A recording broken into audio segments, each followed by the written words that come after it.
officially start. So, three, two, one. How's it going, everybody, on this Wednesday night, the 10th of December? It's a night where me as a Liverpool fan, I haven't tasted a win in I think about 3 game weeks.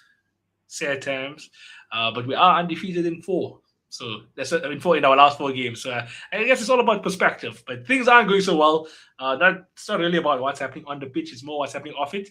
I have my friend Hamza here, Chelsea supporter. He's going to be my ear, and I'm going to be his ear because this is a therapy session. We want all of the Liverpool fans in the chat to get involved. We want all the Chelsea fans in the chat to be involved because this is just a therapy session. It's a safe space. Whatever you want to say, just say it. Hamza, how are you doing on this fine evening?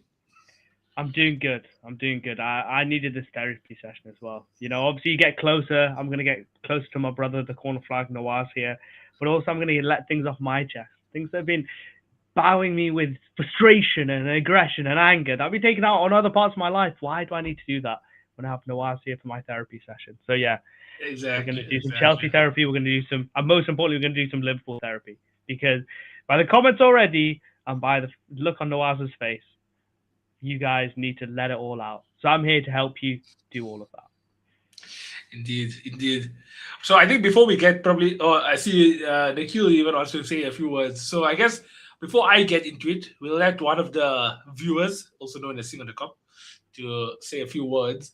For the YouTube, it'll be like almost we are bringing in a caller as if we are on Talk Sports. So I'm going to ask Hamza to go on mute because I'm going to use our TikTok audio. So whatever you say, it will be picked up on the TikTok audio. So I'm going to bring Sing on the Cup on the panel here on TikTok just to say one or two things. And then So yeah, me let's on let's hear what YouTube, he has you to say. say for me. Yeah, so you know what? I'll even mute you, so don't even worry about it. Your TikTok though will be your TikTok will be heard. I'm gonna mute myself here also. Uh, well, 1 second. Yeah, okay. Sing on the Cup. Okay, let's hear what Sing on the Cup has to say. What's up? What's up? What's happening? How's it going? How's it going? What's your thoughts on this fine evening? We have a therapy session. Well, I made a video about Inter Milan and their unbeaten run, 18 games at home, unbeaten in the Champions League, and then Liverpool, the most unlikely team to get a clean sheet and a win away. We do it at the ground where people are holding records. Can only be Liverpool. But that's been the story of our season. It's not just them. I think Atletico were also having a very good start to the season. Yeah. And then we ended up winning them also. Yeah, I mean, look, the first thing I'd say is you got what you wanted. That 4-4-2, that diamond, that Isak and Ekitike together up front. And you know what? In the first half was one of the best football I saw us actually play. I was actually surprised at how quick we were moving the ball. Jones became like a 99 agility, 99 balance type player. I'm like, what's happening here, man? It was really, really good to see. I mean, we really played well. Everyone was intact, and especially in the first half, we were moving the ball quickly, trying to creating chances, taking shots outside the box. Oh my gosh! But how strong is that formation, though? It was strong. It worked. It Isak and Ekitike complemented each other. I feel Liverpool didn't play wingers. Liverpool just played a whole backline out behind the strikers, which is midfielders. They had McAllister was there, Soboslai was there, Jones was there, Gravenberch, everybody. We played everyone. That's why our bench had lucky because everyone was on the pitch. Exactly. You see, Madrid started off. You know why people? Because I told people we played like how Madrid played back in 2017, but then they were telling me, but Ronaldo and Bale were there, and they played with wingers. But if you can remember, it was Ronaldo and Bale almost as if they were right and left strikers. Right, Benzema almost as like a number 10. Isco was the left central. You had Cruz and Modric in there with Casemiro. So that's the diamond I'm referring to. 100%. And I mean, they had so much of players where Cruz, Modric, Casemiro, if they maybe just having a bad game, you've got Isco coming in and just hitting those passes to them, which was so clean. It's feeding it on a plate.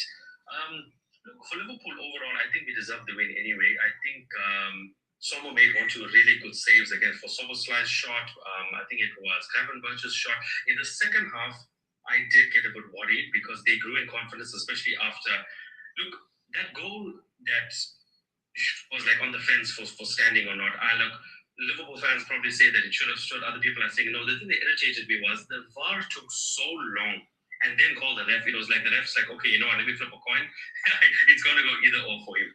Yeah, Every time when they showed it to us, they showed a different angle. When they showed the ref looking at it, they showed another angle. Yeah. So I'm like, what are you going to show here? First, it was Ekatike hitting it with his arm, then Van Dijk heading it on Ekatike's arm. And when they slow motion it with the ball touching the arm, it's like they just go automatically handball. But in that motion, I believe Ekatike's hand was not in an unnatural place. He had it where it needed to be. He couldn't take his hand somewhere else. So yeah. It is a controversial one. That's why I think the result still was a fair one, because even our penalty we got was a bit controversial. look, it was. But at the end of the day, they did the slow motion for that as well. He pulled his shirt for enough amount of time. Yes, he hit a little bit of a theatrics there, but he knew what he was doing. You pull my shirt, this is going to be the pass. Yeah. No, because he was always going to get the ball, but then he. Nowadays, you can pull the shirt and get the penalty, but when Doku's karate kicking, McAllister is no pen. That's okay. Yeah, there's too much inconsistencies. They did grow in confidence. In the second half, I got a bit worried when Barella and Frazzeri, I think, was just running through the midfield.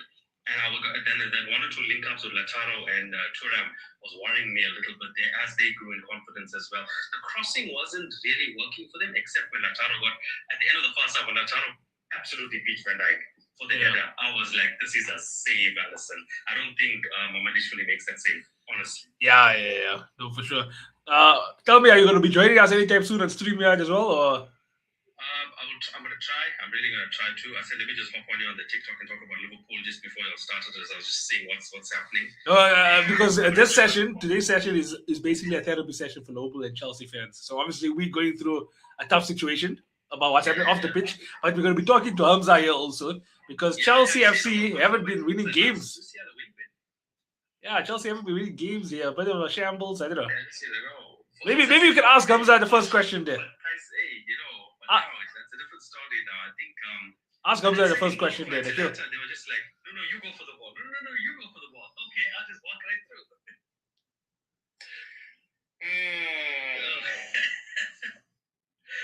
Where do we even begin, Nikhil? Where do we even begin? But look, like my brothers who play FIFA, they were like, I need Atletico to win and Barca to win. And like, Barca just always do it, bro. They'll be losing in the first half. Second half, you look at the score. Goal. Kunde becomes freaking Mr. Hero for them. Yeah. And, crazy. But I think just touching on that City and Madrid game, I think Mbappe pushed himself to be fit for this game now. Yeah, I heard so. He's going to be there. He was supposed to be out. Yeah. But overall for the Liverpool performance, that Steven Gerrard type celebration from Soboslai was just like, it hit me like, I've seen Gerrard do that, calm and composed. Steven Gerrard. Hey, Shazzy, how's it going, my bro? And the kill, you probably know Shazzy from your end. Yeah. Therefore, we did deserve a bit. I think nothing, at least something out of that game, because overall we did play better than them. Yeah. And I was very surprised. Let's just hope that Slot keeps this going into the next. That's what I was saying also. So I have a feeling this was a temporary fix, because there was no Salah, there was no Gakpo, there was no Chiesa. Because his favorite, his darling son Gakpo, was injured. Yeah. The one he hates the most, where he was probably celebrating Chiesa's in sickness. He was happy with that. Yeah. Sick. But I think the moment Gakpo comes back, he might go back to that. But the thing is, Slot has played a team that wins sometimes. Like when we played that same formation where Verts played off the left, I think. When we beat Real Madrid, the same team against City. Yeah. Listen, I want to definitely talk about this more in depth with you. So let's wait until you come onto the StreamYard and we'll chat properly about this. Yeah. Because right now we are live on StreamYard. I've got questions for you, Nikhil, as well. Yeah, so finish up what you're doing, Nikhil, so you can come on the StreamYard. Alright, ciao. Okay, see you now. That was Nikhil Singh on the Cop. For those who are wondering, make sure you go follow him as well. One of our panel members. And then let's bring Hamza back off mute here on StreamYard. Hamza, test 1 2. How we doing? Yo, hello, can you hear me? We do. We're all good. Yeah, Nikhil, very passionate Liverpool fan, as you can see. Very passionate footy fan. The story about Barcelona and Real Madrid and Atletico. I'm sure you'll talk about Kaiser Chiefs also if we kept him going on for a bit more. But yeah, he did pose a question there to you. He was talking about Chelsea's midfield mess ups that happened last night. Tell me more about that. Yeah. So it's interesting because as soon as I saw Caicedo starting, I was like, huh, we're back to normal now. Caicedo fits in there, he fits in like a glove. And for the first 30, 40 minutes, he did, right? There seems to be a lot less attacking creativity, though. That was what Yeah. hit me like a brick, was before Caicedo came in, I was thinking, all we need is Caicedo. We win games with Caicedo, it's fine. But there has been a distinct lack of creativity at Bournemouth away, at Leeds away, and now at Atalanta away. There's just a distinct lack of creativity. I mean, people will say because Cole Palmer's not there, but before Cole Palmer wasn't there, we still were creative. But without him and Esteval, it seems like Garnacho just runs straight at you. Neto just runs straight at you and just whips it in, and you haven't got to. Even though he did score a goal today, yesterday, João Pedro, he's not that sort of striker that's going to get on the end of crosses like that. He's probably like more of a cutback, more of a playing in that 10 position role. I don't know, man. Yesterday was a sad performance in the sense that we were just like, it's a tough place to go. I would have taken a draw, to be honest, but the way that, as Nikhil very rightly said, the way we just let De Ketelaere come and let him come, and then he shot, then that was obviously going to happen. And he had a really, really good game. But the distinct lack of creativity, that was there for anyone to see. Even a blind man could see how uncreative we were. And Jamie Gittins, when he gets the ball, he's not direct enough, but I think he's our most skillful winger in terms of being able to be tricky and able to beat somebody one-on-one that's not just pace, that's with dribbling, that's with a bit of skill. And I think that he needs to show that a bit more, and we need to feed him the ball a lot more, because we were going down the right towards Neto's side when there was so many times we could have gone down Gittins' side, and you could tell there's like a lot of people within our team that just are not very confident with that left side when Garnacho's not there, you know? Yeah. So, yeah, a lot of things to pick out from yesterday's performance, to be honest. And obviously more rotations from MARESCA. It makes me beg the question to, with all the team selections lately, he was being praised as the manager that could still win trophies, and he's proven it. He's won trophies while doing these crazy rotations, not really having a starting 11 that's been consistent for like 5 games in a row, sort of thing, where at least 8 or 9 out of the players are still the same. Tell me, like with MARESCA, like what's happened now? Because obviously the wins aren't showing. You check Chelsea's form lately; it's just grey and red. Grey for the draws, red for the losses. What's happening? What's happening with MARESCA? Yeah, I mean it's a sticky one, right? Because there's a balance of like, he's really good at rotation. That the player that was super injured and was the only bad thing about him was injury before MARESCA came is now constantly fit. And who I'm talking about is obviously Reece James, right? And there's other players. First of all, you got to look at it like this. He's had a massive squad ever since he's come from Chelsea. He's trying to make sure that there's no poisonous players within those teams. There's no toxicity from not playing, but players still want to come to the club. Like, he's dealing with a difficult situation, right? The system stays the same. This isn't he has fullbacks that come into midfield, whether it's Gusto, whether it's Cucurella, whether it's Reece James at times, whether it's Achimpong at times, right? But you know what the problem is?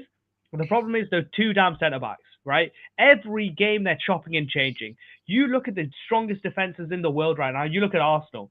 When they're on it, right, it's Gabriel Saliba. Even when it's not Gabriel Saliba, it's Saliba and Mosquera, or Saliba and Hincapi. Right? Obviously now they're both injured. I think William Saliba's coming back. But my point is, you cannot constantly change, right, those centre-backs. And I think Achampong's been pretty good. Fofana's been pretty good.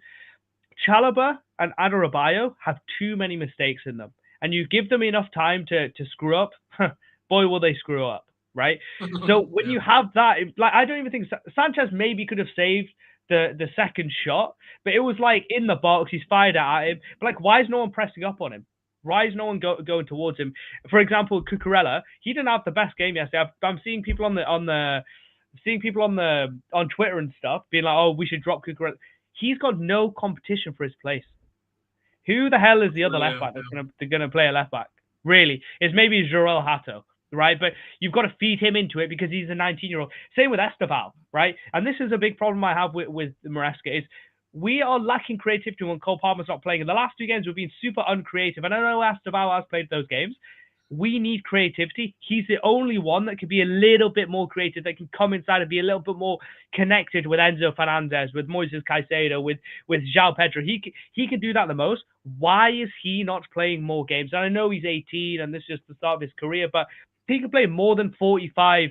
He could play more than 45 minutes. He absolutely can't play more than 45 minutes. So I'm more annoyed about the Leeds game and the Bournemouth game. The Atalanta game, you can lose those games, but it's just a consistent theme of slow, no creativity and no connection. But those two damn centre backs, that's a problem. But I do think there's times where it could be Fofana and Chalobah where it's really good, or Fofana and Badiashile I think is pretty good. If I was Maresca, I would just keep Fofana and keep Badiashile and have that as my centre back pairing going for the next month or so, right? I really believe that would be the solution. But Badiashile hasn't played enough, and he obviously doesn't trust him enough. But yeah, man, there's loads of problems. But yes, it wasn't a great performance, but those sort of things happen. Mm. Yeah, going through some of the chats, also we got a message from Nsindiso Dube. Maresca is too tactical for his own good. Do you agree with that? I understand why you'd say that, but I mean, on the opposite side, you've beaten Liverpool twice with Maresca, which basically never happened before him. You've beaten Barcelona 3-0 at home. You've beaten PSG 3-0 in the Club World Cup final, off the back of being the super team, the best team since Barcelona 2011. So it comes with its peaks and its troughs. You know what? It doesn't come with its peaks and its troughs. December for Chelsea Football Club. Every single year since 2017, this damn December has just killed us off. And this year has started like every other December. Loss, draw, loss. You know? So, yeah, man. It's peak times. And you know why it's peak? Because we have so many games that if you have a great December, the rest of the season is amazing. Look at Villa. I know there's only been a couple games in December, but this period since the international break, they've had loads of games where they've played well. And because they've had loads of games, they're now title challengers, right? But because Chelsea are playing poor in a time where you have loads of games, it can completely derail your season. And I just hope that it does. I think it's already probably derailed the Premier League, right? Unless something magic changes. But I don't think it's derailed the Champions League. I don't think it has. And that's the lucky part, is that we only play one more Champions League game this month. You know, and it's at Paphos at home, which is a game that we should be winning. Yeah, I noticed something that the Champions League is quite deep into it already, right? Like there's only 2 games left, I think, remaining in the group stages. So Chelsea find themselves right now City at 11th. I think level on points with Manchester City, but Manchester City haven't yet played. So obviously you are looking in a knockout position right now instead of going into automatic qualification past the round of I think 32. Round of 32 first and round of 16. We have to beat Paphos and Napoli now, I think, to have any chance. Yeah. You'll have to. And the thing is, if you don't finish within that automatic qualification, it means that you'll play an extra Champions League game in the week where you're going to be versing Arsenal again. Yeah. Arsenal. Yeah. Because Arsenal, I think, in between your game and Spurs, is that Champions League game. If whoever's playing that Champions League, they're going to be playing it in between that game. Yeah. So it's a bit of a crazy situation in the Champions League. It's looking tight there as well. Just going to respond to 1 or 2 of the comments in the chat. Arsenal fans are the only ones who need therapy. Okay, cool. I think there was another question here. Soccer is so sus. The man's wants always to press on. Oh my word. I think you were saying something about pressing, and then you were just saying something there.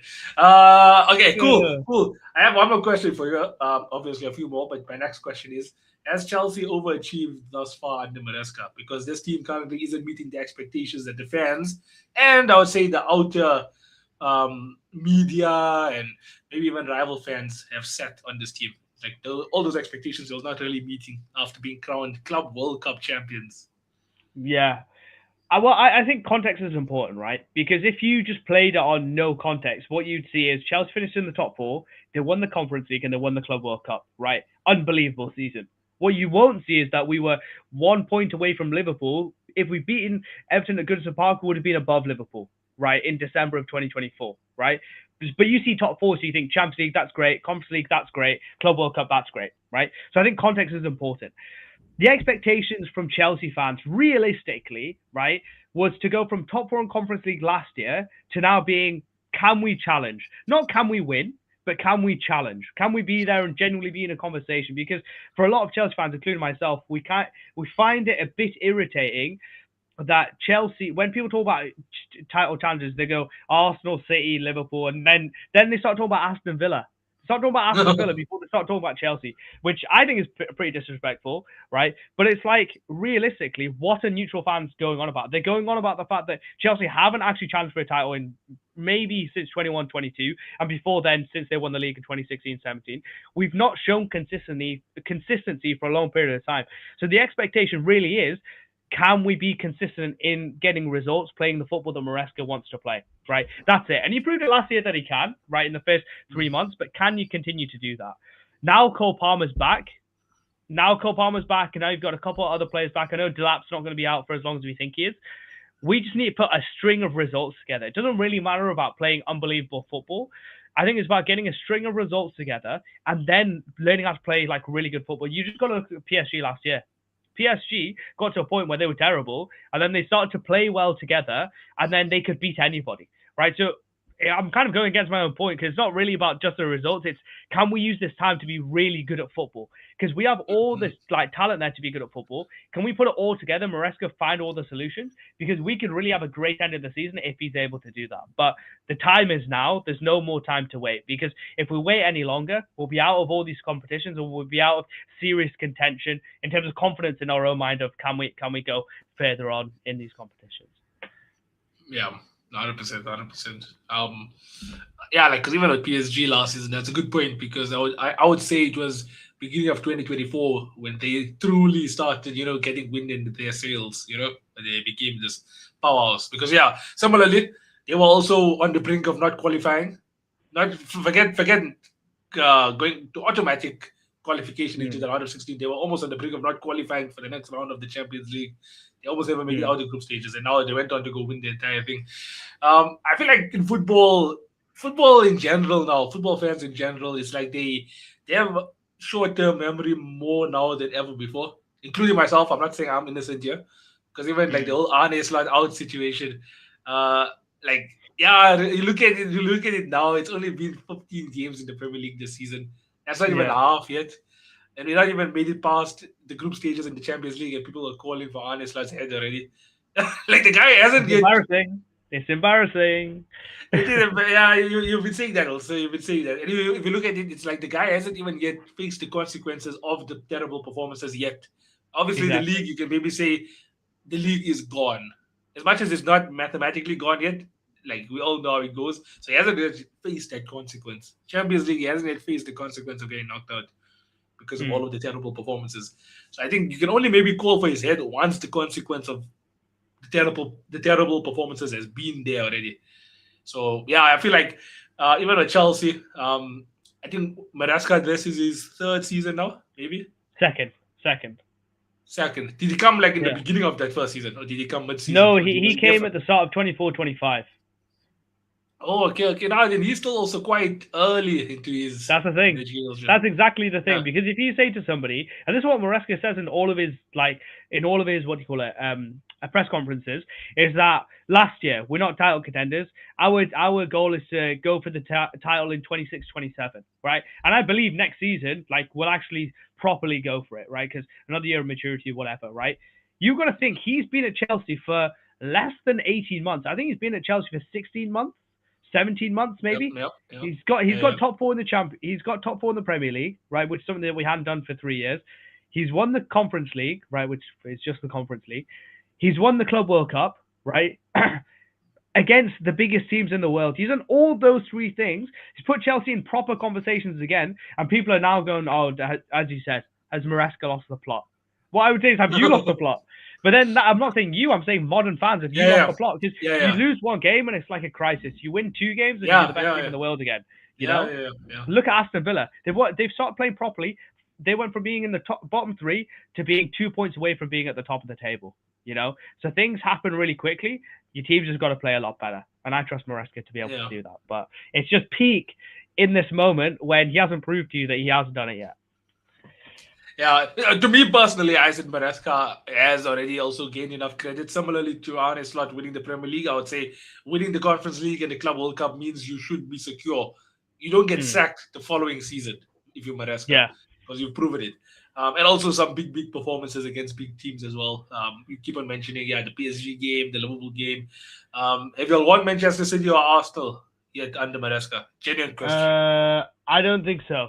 I think we've drawn every game against Arsenal, and then we lost against. We lost against City 3-1 and 2-0. Yeah, and then we play them in January. We haven't beat either of them. I think those are some tests he needs to win as well. Yeah, Maresca. the Man City one in January was like, any Chelsea fans in the chat, I don't even know if there are, but if there's any Chelsea fans in the chat, you'll know how shameful it was in January of this year. The performance when Robert Sanchez went running to get into the box to tackle Erling Haaland. The way Madueke was hugging the wing when there was so much space inside and Maresca didn't tell him to play inside. The fact that we didn't attack that game when Jackson was like, "Oh, Kusanov, it's okay, it's your first game." That little bit, I think he's learned a lot from, but that was embarrassing. So yeah, next time we play City, inshallah we beat him. I mean. I want to just respond to some of the comments again in the chat. We got one from Josh. Ever since Chelsea got the American ownership, it went downhill. But that's just a clueless thing to say.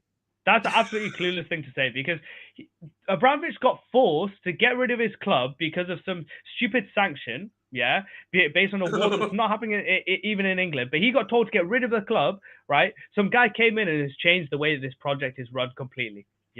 So people who say that the American ownership took them downhill, you can say that in like 2028, 2020, 27, 2028, because their whole thing is like a long-term plan.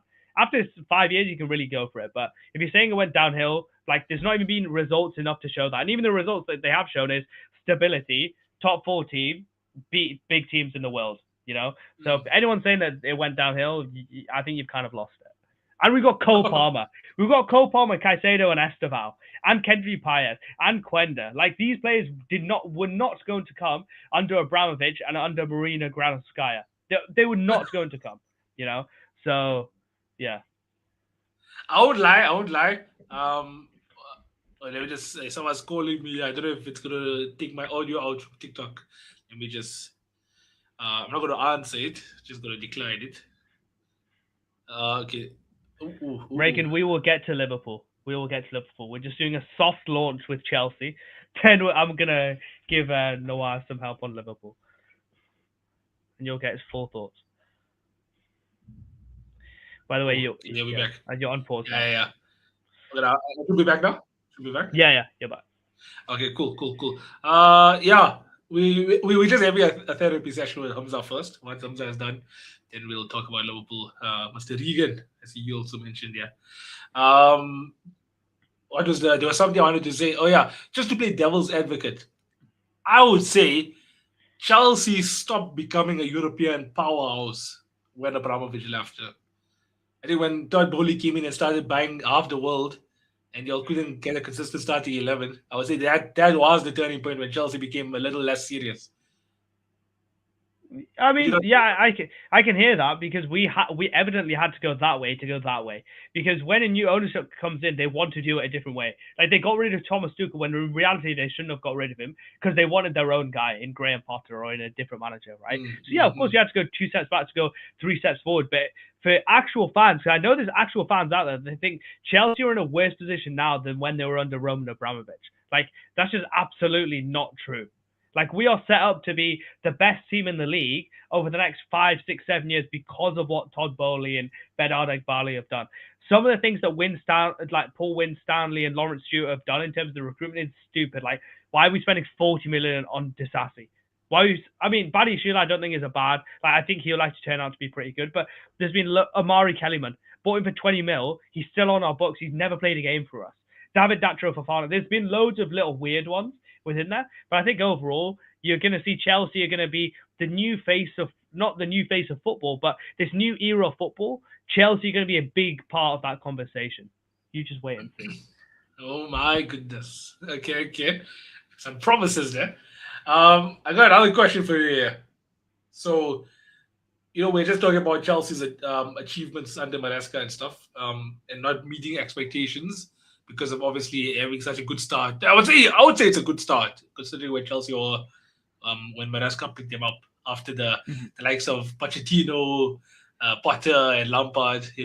Kind of made them go that 2 steps back, like you say. I think Maresca now made them come forward again. Yeah. The trophies for Chelsea this season.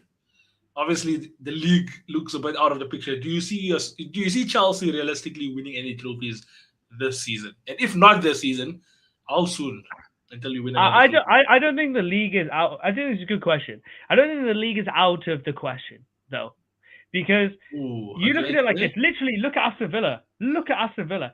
They were bottom three, first 5 games, couldn't buy a goal. Couldn't even buy really a chance. I remember watching them The at last Sunderland. team, yeah, they were the last team in Europe's top 7 leagues to score a goal. Exactly, bro. Bros brought the stats. Like, they hadn't scored a goal, bro. They hadn't scored a goal. Now they're 2 points away from Arsenal, right? And as I keep on saying, December Chelsea terrible, but Qadr of Allah, like, if we do some madness in December, playing well and winning games, you play enough games where that becomes consequential. So I don't think the league is completely gone. I would say I've gone from being like 10% confident we'll win the league to maybe like 4%. But that number can go up with a strong December and a strong January. But I wouldn't put my money on that. Champions League, I mean, I'm confident that we can do stuff in the Champions League. If we play the playoffs, things get a bit long. That could be a problem. I think we've got Cardiff in the next round of the Carabao Cup. Then we've got the semi-finals. So that could be a game that could be a trophy that we go on to win. Haven't won a domestic trophy since 2018, so it'd be weird to say that we will win it this year. But I think that there's probably, what have we got? We've got the Champions League, Premier League, Carabao Cup, and FA Cup. I say, if I'm being positive, I would say we break our domestic drought, right, and win one this year. A positive season for me would be third in the league and win a domestic trophy and go into the quarters or semi-final, or have a really strong performance in the Champions League, right? That could be facing, I don't know, Bayern Munich in the round of 16, losing 3-0 in the first game and then winning 4-0, or losing 4-0 in the first game, but winning 3-0 in the second game. I just want strong performances in Europe where we just stamp our authority, where we're like, that is like, the Club World Cup is not just like a fly in the wall, you know? So that would be realistically what I'd be happy with. Third in a domestic trophy and a strong Champions League run. Yeah. Okay, I know that's I would say that's realistic because like yeah, I guess silverware still is the currency for success in Yeah. football. So Maresca will be judged ultimately on how many trophies he wins. Because I would say this Chelsea team, um, yeah, like it's good enough to challenge. Maybe not for Mm. the league compared to the likes of like Arsenal, who's already have. I would say Arsenal were in your position a couple of years ago. They Mm. just obviously have that maturity that you're Yeah, talking yeah. about. Like give this Chelsea team 2 3 more years, it'll be exactly like Arsenal. I think Yeah. y'all will probably get over the line quicker than Arsenal. Yeah. But I think it's yeah, I most think I important think that we just win. yep, cover. As you said, silverware is the currency of football, right? We need to just like with Chelsea, we're not Arsenal. I'm not even saying that's like a joke. With Chelsea, we win stuff. We don't just go, we'll challenge, challenge, challenge. Like we need to win stuff just so. Like it was great we won the Conference League because it gave players the confidence. I believe if we didn't win the Conference League, we wouldn't have done anything in the Club World Cup, right? Because those Mm. lads would have won nothing up to that point. But the fact that we got over the line in the Premier League, we got over the line in the Conference League, we got over the line in the Club World Cup. Honestly, now I'm confident. If we finish like within, if you told me we can finish within 10 points of Arsenal, right, at the end of the season, win the Carabao Cup and get to the quarterfinals of the Champions League, I'd be more than happy with that result. I'd be more than happy with Yeah, that. I think that's fair. I think that's fair. We have a comment here from Honest Joe saying Chelsea maybe need a long-term coach to be the next Arsenal. Yeah, so I think that's the conversation we're having now. Is Mm. Maresca that guy? And I think a lot of Chelsea fans, there's a general consensus that do believe that Maresca is going to be that guy to give a long-term project for. We're not that sort of team though. Like if you're not doing very well, I mean, we've never seen it with these new owners where a manager is doing well and then stops doing well, right? And see if he gets back. Like Potter never really did well; he was always going to get sacked. Poch never really did well; he was always going to get sacked, right? So Yeah. Maresca will be the first one that would have done something. Like he's already done. Like imagine if he did terrible now. It's like started losing games, winning games, we finished fifth or sixth. It'd be interesting to see what the owners do at that point, but do I think he could be the long-term coach? Honestly, probably yeah. Honestly, I do see that. I think he's tactically well versed, given his maturity in the league and understanding how to play other teams. I think and how to develop the squad. I think this could be a really good. But it depends what the owners do. Old Chelsea will just get rid of him if he performs badly. New Chelsea might give him a bit more time. But we're not that sort of team. We will dominate because the club is great, not because the manager is great. That's the history of the Chelsea. That is the history of the Chelsea. I can't lie. Can't lie. And then yeah, I think probably the last question then for your therapy session here, my boy, is is Cole Palmer a curse for Chelsea this season because they'll have been winning games more without him in the team than with him in the team. Yeah. So is Cole So Palmer a problem? Is the question. yeah. Okay. So ladies and gentlemen, this is what you call mental health problems in real time. Because what the hell is my man talking about? He's talking about Cole Palmer. He said with a straight face, Cole Palmer the problem, right? We're just so good we can win without him. Neutral fans are annoyed because they say we're Cole Palmer's team. It's Cole Palmer FC, bro. We can win with or without him, right? Right now we kind of need him, so Cole, come back into the team and play really well. But we proven before he was out for a month and a half. In that month and a half time, we became title contenders, right? To the media, right? So, no. Cole Palmer is not the problem, and I don't think you needed me to say Okay. Just making sure. Just making sure. I wanted to hear your that. Yeah.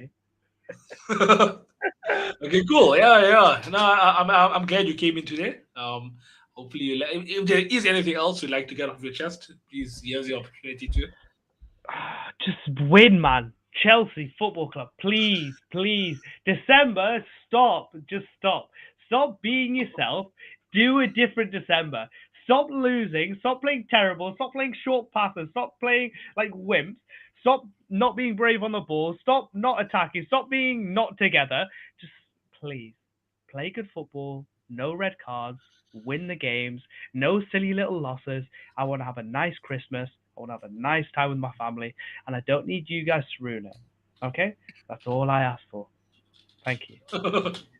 Is that your dua this Christmas? I mean, Now, okay, no, I appreciate you coming into my office. thank you. Now I'm knocking on the door. Sir. Yeah, come in.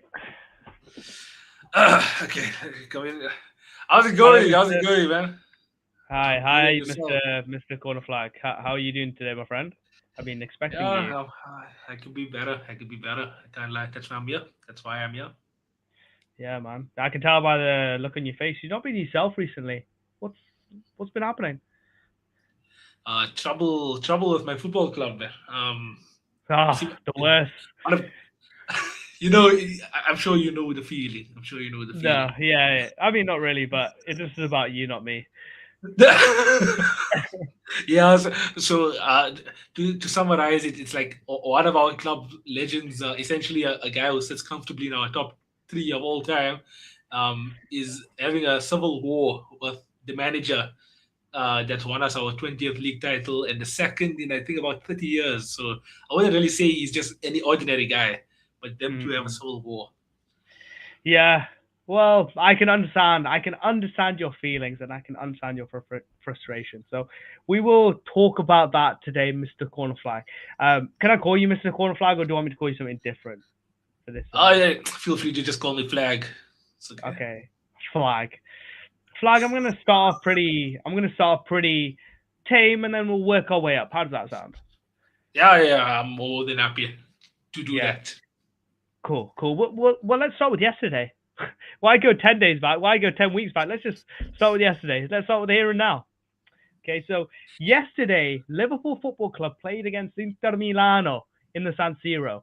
They played with the two up top in a formation that I believe you were very happy with, a 4-4-2. What were your thoughts on the game? What was your thoughts on that formation? And what was your thoughts on that game, that team, that performance with the omission of Mohamed Salah? Oh, I like to unpack there. Yeah, no, I would definitely say it was the right call from Slot to use that formation. The man is a tactician, a stubborn one though. So you would rather make sure that Plan A really doesn't work. Then he'll change. So I guess it really didn't work considering a lot of the fan base wanted him out. So maybe that was a sign to say, okay, maybe I should switch it up a bit. Obviously, the general public don't like me right now. That 4-4-2 diamond was something I thought he was going to do initially from the beginning of the season. When you sign Ekitike and he's performing, scoring in almost every single goal, every single game he's playing, then go on to sign Isak as well. So it's not to say, oh, I bought this guy as a backup because obviously he can start for Liverpool Football Club. Then you buy the best striker in the league at the time. Ireland obviously is the best striker in the league. But at the time, Isak was the best striker in the league. I'm thinking, okay, we are about to cook. We are going to have a 4-4-2. We're going to play with two strikers, whatever it is. And then yesterday proved it. We were very good going forward, created some good chances. Defensively looked solid because we had a lot of midfielders. What's been Liverpool's problem so far this season has been the fact that teams can just run straight through us. Or, Dua Lipa, she lied. One kiss isn't all it takes. For Liverpool, one pass is all it takes. And because all it takes to score against Liverpool is one pass. Then you are in. How many times we've conceded goals this season because of one pass in behind and the striker goes to score from the opposition? All I'm going to say is that formation definitely proved itself. We are so much more solid. I would rather have games where we win 1-0, 2-0, and it's a boring game than to be experiencing the things we've been experiencing now. Back-to-back defeats, games where you don't know what's going on. And I rather have it feeling now. And I guess you did ask me a lot of things there. So on Mohamed Salah, I would say theirs is a formation that can still have Mohamed Salah in it. Salah, you telling me you can't play right striker? I know you're my therapist right now, but I'm going to ask you that question. You're telling me Mohamed Salah can't play as a right striker in a 4-4-2? Well, as you said, I'm just a therapist. I'm here to allow you to express your feelings, but since you asked so politely, flag. Potentially, he could play a right striker. If I was Mr. Arnie's slot, I would persevere without him because I'm trying to find a team that works with my two strikers that I spent over 230 million on. I want to see how it works with them, who were paid to be strikers. And evidence, based on yesterday's evidence, it worked. Isak was a little bit slow. I will have to mention that. You seemed a little bit off the pace, but how are you going to get on the pace if you don't play? And that is the argument. That's why, I guess. But wouldn't you rather? Okay, so listen to that. Obviously, there's a therapy session, so I'm unpacking it. I'm putting it in front of you. That's what we're here for. If you honest, like I'm thinking, if Arne Slot is willing to play only one striker at a time, like TK or Isak, why can't he still do that and then have Mohamed Salah be the right striker? You understand? His plan was always to rotate the two strikers. You can still do that, having Mohamed Salah play as the right striker. I think that can still work. To play devil's advocate, what I would say to that is there's a lot of turmoil in your club right now. A lot of turmoil in your club. You've just beaten a team that hadn't lost in the Champions League, if I remember correctly, until last night, or maybe until the game before last night. You've just beaten them away from home in a pretty convincing performance, and you guys are still talking about Mohamed Salah. And I know I asked you about Mohamed Salah, but you guys have just played the formation that you wanted to play without the player that you didn't want to see play because he was injured in Gakpo, right? You've got the two strikers up top, and you've won the game, and brothers are still talking about Mohamed Salah. You know why? The man's a GOAT. The man is the modern day greatest player in Liverpool's in our modern history, I would say. Obviously, since Steven Gerrard retired, the people that you can put in that debate is Virgil van Dijk and Salah. And I think Mohamed Salah still comes out on top for most people. Lots of people, as much as Salah is this icon of the football club, not an ordinary player whatsoever, people do put him on a higher pedestal than I do think he deserves from some people, because people make it seem as if he alone won Liverpool the Champions League and the Premier League, the first one, and now the second one. I can low-key argue that Mohamed Salah had such an important role to play in that second one. Like, I think without him, maybe we don't go on to win the Premier League. But Mohamed Salah, I think Jamie Carragher talked about it. As much as I think I disagree with 90% of what Jamie Carragher said, I think Jamie Carragher did talk about the fact that Mohamed Salah is still a part of a 11-man team. So you need the 10 other players around you in order for you to still become great. So I think some people forget about that. That's interesting. That is interesting. I understand your predicament, right? Because it's almost like I've got my love for Liverpool on one hand, but also I don't want to see my legend go out like this on the other hand. You know, Yeah. so it's a sticky one, and I do want to touch upon this in great detail a bit later on in our session. So, Flag, I appreciate you bringing that up. All right. This All right. and actually, you know what? You know what? Let's just cut to the chase and get straight to it. But we'll prelude to it. Obviously, we have the Salah conversation, we have the Salah interview, we have the slot interview. Talk to me, Flag. What do you think of Jamie Carragher's comments and his basically 8-minute rant about Mohamed Salah on English TV on Monday night? I didn't know Jamie Carragher had a personal vendetta on Mohamed Salah. If anyone had any like they weren't 100% sure whether or not he had one, I think Monday night proved that he did have a personal agenda on Mohamed Salah. Because you see, before that Monday night game, he already called out for Mohamed Salah to come out and say a few words during the tough situation.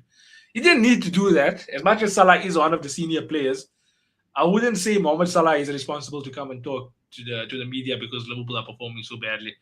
Um, I would have liked for him to do that because the way the fans obviously admired him, not just from last season but from prior seasons as well. But specifically after what he did for the City last season, you would have liked him in particular to come out and say a few words of motivation. Like, oh, in a tough situation, we'll come out of it. He didn't do that. In fact, whenever Liverpool had a tough situation, he's never ever come out.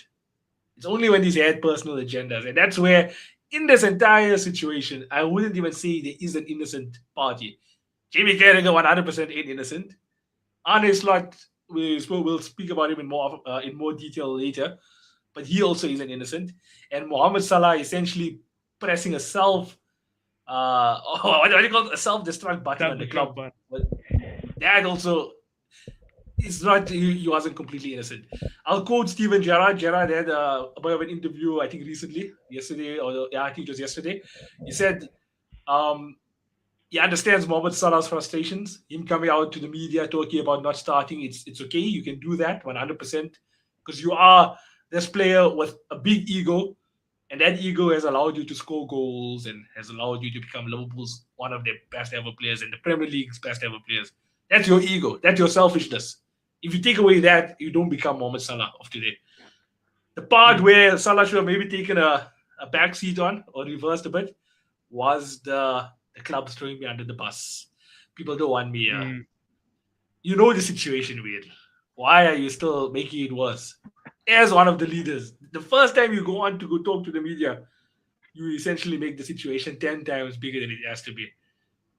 You know, Arne Slot, right? In his interview leading up to Inter Milan, it's a 15-minute press conference. 14 minutes were about Mohamed Salah.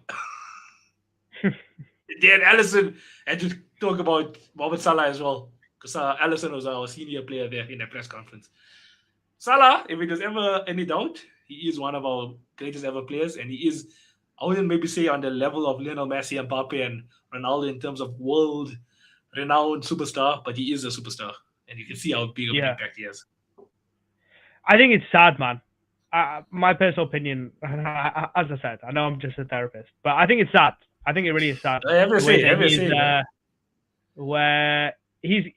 It's sad that he's doing this because, as Steven Gerrard, right, I fully agree with him. If he doesn't have that ego, he doesn't get to the place where he gets to, right? Because as Jamie Carragher rightfully mentioned, he was just a Chelsea reject. And for you to go from being a Chelsea reject to being arguably the best player in the league for one of the top two players in the league for essentially maybe 3-4 years of time, right, between 2025 and 2021, and even before that, right? For him to do that interview was, for me, I think was so selfish, it's unbelievable. And I even said it. I think I even put it in the chat, and I said it on Sunday. I think the more I think about it, and on Jamie Carragher's comments, I think him bringing up stuff about like not winning with Egypt, I think it was just a bit silly because Egypt, those are personal attacks. Totally terrible, right? But I can understand why he's done it because he's emotional about the fact that you've come for his club, right? And you're not helping his club. The fact that he did that interview, Salah, is just like, I understand when you don't have a contract. When he came out after beating United last year, and he was like, "Well, they didn't give me a contract." Away at Southampton, he said they're not giving me a contract. Right? I understand that because it's money, but it's like you haven't played 3 games. You've literally not played for a week, bro. And you finally decided now is the time to speak when you never speak any time ever.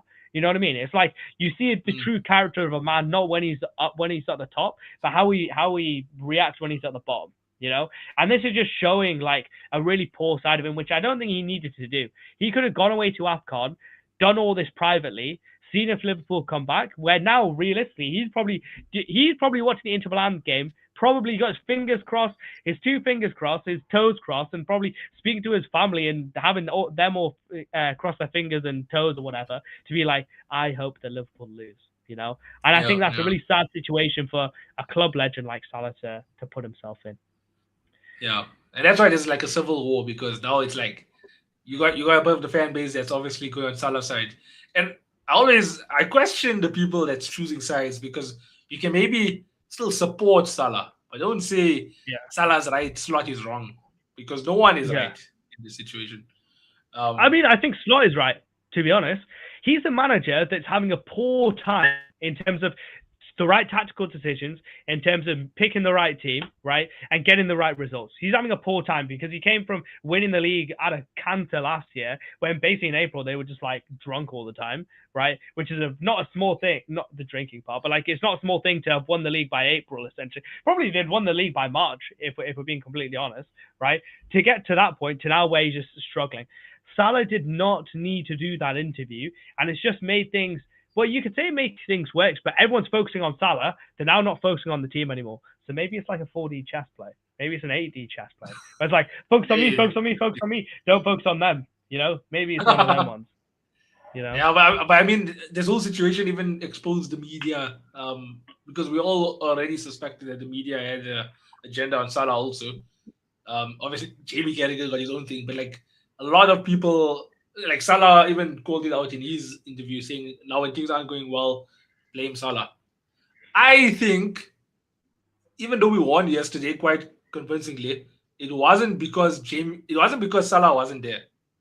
I think Liverpool win that game, maybe even with more goals, if Salah plays right striker. But remember, but he's attached that value to it now. He's attached it to if because he said, "Oh, all blame is on me." If they don't win, it's because Salah's not playing, and if they do win, it's because Salah's not playing. You know, so he's attached that value himself. And I don't think. I mean, you tell me. I think people were saying Salah's not playing as well, or Salah's playing poorly, but they weren't saying Liverpool are terrible because Salah's playing. Yeah. I don't think anyone said that. Like, no one ever said that. He did victimize he's making himself. some bookwork in his head, and he's like terrorizing. Well, like if the club doesn't deal with this properly, he's created a situation that did not need to exist, in my opinion. But I'm just I'm just a therapist. You're just a therapist. Okay. But anyway, let's move on. Okay, go ahead. No, I was just gonna say, like, the thing with Salah, if someone had to explain Mohamed Salah to a player, a football fan who's not known about Mohamed Salah, you would say this is a player that once you give him a chance within that final third on the right pocket, you know he scores a lot. You know his output is insane. I think Mohamed Salah this season also has been playing a lot more wider. Sky Sports showed some stats saying that Salah actually has covered more distance so far this season. So people are talking about his defensive contributions going lower. Sky Sports almost debunked that by saying he's covered more distance and done more sprints. I think Mohamed Salah should be playing as the right striker in this current formation, because you put him in the position where you get the best out of him. You don't. You put him there. You're literally telling him, don't worry about any defending. As a right winger, you low-key should have a responsibility. Not say, oh, here's a privilege, you don't have to defend. If you're playing in that position of the football pitch, you should have a bit of defensive responsibility. But if you're playing as a right striker, I feel like there's no responsibility then if you're playing in that position. And on that point, Noaz, what do you think of Carragher's comment where he said, you're talking about the club throwing me under the bus, right? And I might be misquoting a little bit, but yeah. You might be throwing. You're saying the club is throwing you under the bus, but you've thrown the Liverpool right back under the bus for the last 8 years, right? That's absolute I thought bullshit, that was a big point. But No, what do you that was think of that bullshit. comment? Also. I thought that was absolute bullshit because you're telling me Mohamed Salah doesn't track back. Last season he tracked back as much as he did have the responsibility to. But He didn't say he didn't the track back. seasons, He said he's been killing the right back for 8 years. but So whatever that in means. what sense? But in what sense? Yeah, he's probably talking about defensive responsibilities. Probably. But Salah, how many times? Okay, before last season, because I noticed it because obviously the Salah versus Hazard debate, quite a feisty one that, especially in the early stages of Salah's career. Well, we know The he's point won. people, the point people were making to give Salah some points in that debate was the fact that Salah could defend also because he used to cover for Trent a few times. Like that, I would say that was a lie from Jamie Carragher to say for 8 years Salah did nothing for the right back. That's it's complete false, in my opinion. That was just a lie. Yeah, it was interesting because Trent is most famously the worst big right back at defending, and you're playing him with the right winger who does the least amount of defensive work because he's being allowed to. It's not like he's just doing it without being told. He's allowed to stay up top, right? But he's not helped his fullback at all, you know. So it's almost like how the hell did that right partnership work? But then I guess the right partnership did work because with that right partnership, you had a playmaker at right back, you had the best finisher at right wing. You had Champions Leagues, you had Premier Leagues, you had Club World Cups, you had FA Cups, you had Carling Cups, you had everything, you know. Yeah. And basically that leads me on to the big question I have. I've got one question after that, but the big question that I have is, yeah. For you, you've had 3 days to really sit on this, 4 days to sit on this. Are you Team Salah or are you Team Slot? Oh, it depends on what that means, though. It depends on what that means because the fact of the matter is, I'm Team Liverpool. I gave you a fence answer. I'm the fence. Yeah, get off the fence. You're either Team Salah or you Team Slot. What are No, you? but I said it also. Like both of them are wrong in their own way. I think the person who's less wrong, right? Who I respect more, less wrong is Slot. I think Slot is less wrong. People in the chat, give me Team Salah or Team Slot as well. But you're going for Team Slot. I'm going for Team Slot in the sense that I think Slot right now, he needs to figure things out. I wouldn't want to put more pressure on him. You get rid of him, you don't really have a convincing replacement in this current managerial market. Xabi Alonso came out in an interview saying also that right now his future is at Real Madrid. He's going to try and do the best as he can there. So it's not to say we can just replace Slot with Xabi Alonso. If you don't replace him with Xabi Alonso, who are you replacing with Iriola? I mean, Thomas Frank was the Iriola before Iriola because Thomas Frank was the big manager from a small club. So yeah, I would say I'm Team Slot. I'm Team Slot. Like Salah needs to realize that at the end of the day, he's a player. He's an executive chair. So it doesn't matter. Like I know he has a good relationship with the fans and stuff.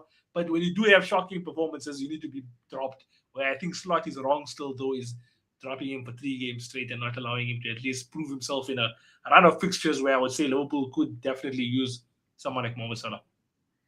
Yeah, but you're talking about they could use Mohamed Salah as the idea.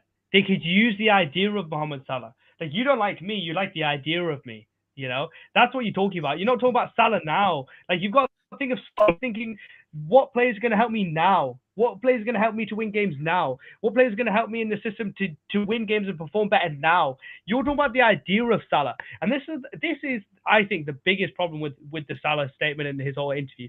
It's all about, I've earned this. Basically, because he had an unbelievable season last year and he's had unbelievable seasons for years before that. But this means that when I'm playing terribly and the whole team's playing terribly, I should still keep my spot. When in reality, in my opinion, it's not like he's playing bad and everybody else is playing good and they're winning games. If that was the case, he could basically stay there all season. But Liverpool Football Club are not winning football matches. Slot is getting paid and is in a job to win football matches, right? He's not there to the idea of Salah or the idea of Trent or the idea of Van Dijk, right? He's there to, how the hell do I win football matches now, right? And I think if I'm a Liverpool fan, I'm almost thinking, how can you throw us under the bus because we're always trying to win games now where you're putting your own personal agenda like you're putting that to the forefront, and that can only mess up my own teammates. And it's funny because a lot of people in the chat saying Pav said Team Salah, Noah said Team Salah, Slot lost the plot. But my thing is like this manager's won you the league last year. Does he not deserve the opportunity to fix this and do it the way that he wants to do it? You see, okay, to answer you, I would say, if you want to drop Mohamed Salah, why didn't he drop other players first? Because similarly, Cody Gakpo, he wasn't really. He was similar to Salah. He didn't really have good performances. I know Slot is trying to use the right hand side because dropping Salah meant that he could play Soboslai as a right attacking midfielder. They have some sort of partnership between him and Wirtz and the right back, which Salah wasn't going to be able to do. So dropping Salah wasn't to say, okay, I'm dropping you for someone better. Dropping Salah was in order for him to experiment and try a new system. So that's the part where I think Salah is also wrong, is because it's not to say, oh, you're doing terribly, I trust someone else more than you. It's not still trying to figure it out. The issue also is then, he is still trusting players like Isak over Ekitike, who is performing. So why are you? So there you're talking about, okay, what's happening? What's helping Liverpool now? What is helping Liverpool now is Chiesa. Chiesa is helping us more than Gakpo. He's not starting. Ekitike. Ekitike is helping Liverpool more than Isak. Ekitike ain't starting. So you see, in those situations, there Slot is contradicting himself. He says, "Oh, in the beginning, right? He's Wirtz also was so much better." But Wirtz helped us change the game against Inter Milan, by the way. The minute he came on, I was watching it. He was good, but it's like this guy has come for 130 mil. He's gone invincible at Leverkusen. Even he can understand. You know what? Like, I'm not playing well. I don't deserve to play. Because he's thinking, I want this team to win because I want to have a legacy at Liverpool. Yes, I understand Salah already has his legacy at Liverpool, but like, why does he think he's above? Like, he's above Slot, basically. I wouldn't say losing the plot, but he doesn't know how to solve this thing out. Why are you going now? You've missed 3 games. Well, you came on against who was it? You came on at halftime against Sunderland. I'm pretty sure you came on with half an hour left against West Ham, if I believe correctly. So it's not like you're not playing. It's not like Salah's not playing. I don't know. I think the way he's behaved, the way he came out in the interview, I think it was just like so silly. He was definitely throwing his toys out. He's killed his boys. He's killed his boys. So that's what like irritates me a little bit. Now you've got fans in this situation where they're like, who do I choose? Salah or Slot. Who do I choose, the club or the player? And you see, if you choose the club, you have to choose the manager. Because at the end of the day, Salah isn't the one making the tough calls and coming up with tactics or making sure that Liverpool wins games. Salah, his job is to score goals, which unfortunately he wasn't doing that good of a job for this season. I fully agree that players can drop in form. You can't be the best player in the league last season and all of a sudden, flip of a switch, drop off. I feel like Salah maintains his body in such a way that he will have a steady decline, not an immediate decline. So I think Salah, even during his prime, he did have a 9-game goal drought in his second season for Liverpool, where he scored against Southampton to break that drought. So it happens, Salah has droughts. I think even in the season after we won the league, our first season with Nike, he had a long drought there as well. So I would say Salah was obviously just having a tough situation. The only issue is that Slot is definitely also having a tough situation where he doesn't know the system. And he, unfortunately, chose Salah to be one of the players to experiment, going off, bringing Soboslai in that, changing the formation. But I do think, honestly, if Slot ever figures the same thing as me out, hopefully we get on the same wavelength, play the 4-4-2 diamond, and Salah as a right striker, I'm telling you, that will work. It will work so good because Salah, at the end of the day, is one of the most clinical players the Premier League has ever seen. And I don't think you can lose the ability to shoot. You can lose the ability to go as fast as you are, the ability to be less agile. You can lose that. But the ability to be scoring goals, I think you can still do that until you're like 40. Cristiano Ronaldo is proving it, scoring bangers. He's not even scoring normal goals in Saudi. He's still scoring bangers. And Salah, I put Salah on the same bracket as Cristiano in terms of maintaining body and big fit. It's everything. And he's only like 33. Like, I agree with you. I think maybe a right striker will be good. My whole thing is like, you've spent 130 mil on Isak. You kind of need him. And the whole thing is he's not up to speed. Well, you can only get speed by playing. You know, I think Atham's come at a really good time. I mean, do you think he plays against Brighton? Or would you play him against Brighton? Even if he comes in and says, Arnie, I'm sorry, bro. I didn't mean to do what I did. I was just pissed because you're not playing me. Like, I love this club. I like you. I'm ready to come back in, like, if you want me. If that happens, what would you do? You're the manager. He's apologized to you. He's come with his tails in between his legs. If I'm the manager, like I said, I would start him. I wouldn't start him as a right winger though. Slot needs to flip and stick to his guts. It worked. Like you say, we didn't just verse any normal Inter Milan team. We versed a team that was undefeated in the Champions League so far, and we've basically nullified them in their own backyard using this new formation. So if it works, if it ain't broke, don't fix it.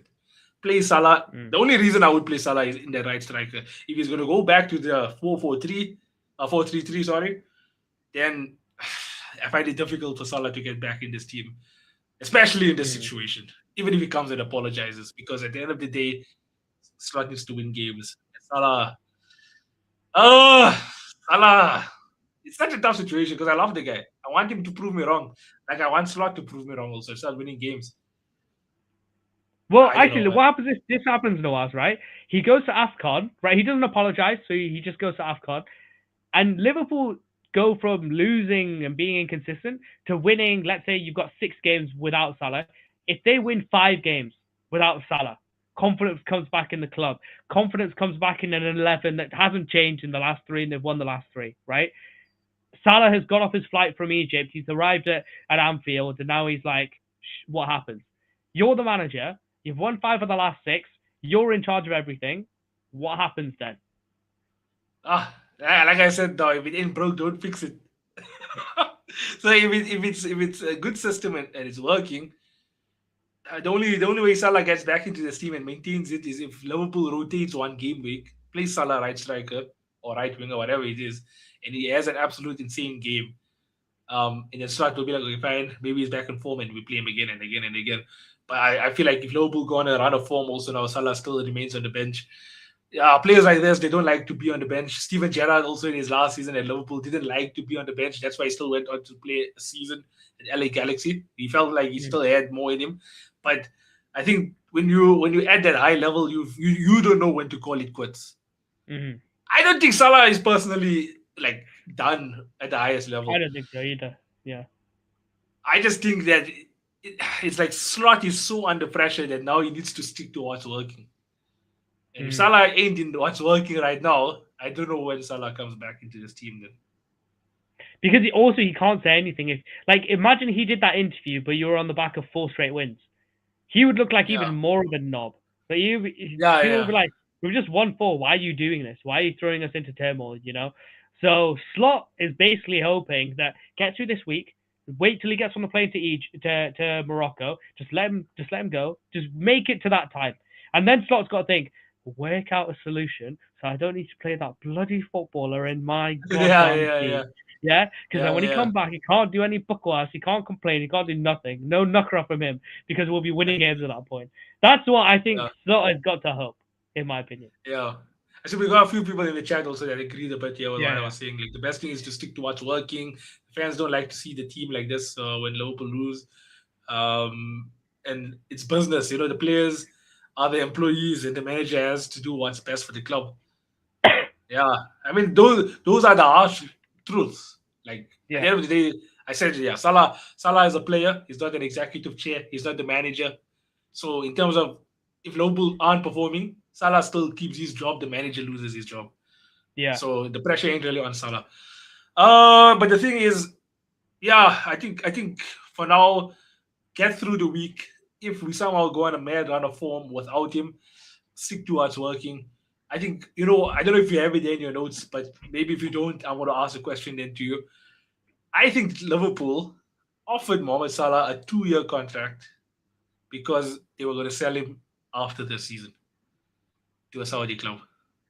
Yeah, I don't think that's crazy to say. It's not crazy to say that. It's not crazy to say that. I don't think that's crazy to say that. I don't think that's crazy to say that.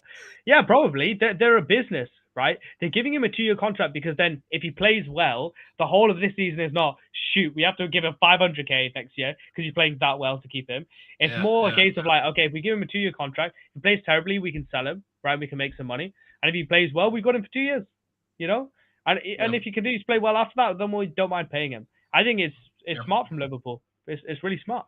That's probably one of the biggest problems with them and Van Dijk, was that like the length of the contract and the amount. That was probably the problem. But I think it's smart. Liverpool are very, very smart.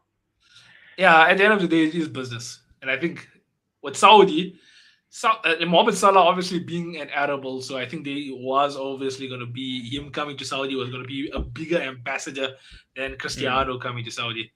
Do you think? Mohamed Salah. Yeah, because Cristiano Ronaldo obviously is a worldwide European football superstar. But if you're talking about, like Saudi is an Arab country and Mohamed Salah is the greatest Arab player of all time. Yeah. You know what I'm saying? It's like... Yeah, no, I hear it. It's just mad to think. Because I feel like Ronaldo's got the streets, man. I feel like Ronaldo's the ultimate, like, got the streets. I don't know. Yeah.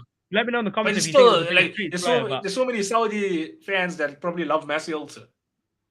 Probably. Yeah, but I think Ronaldo's because Ronaldo's over there, he's got the streets.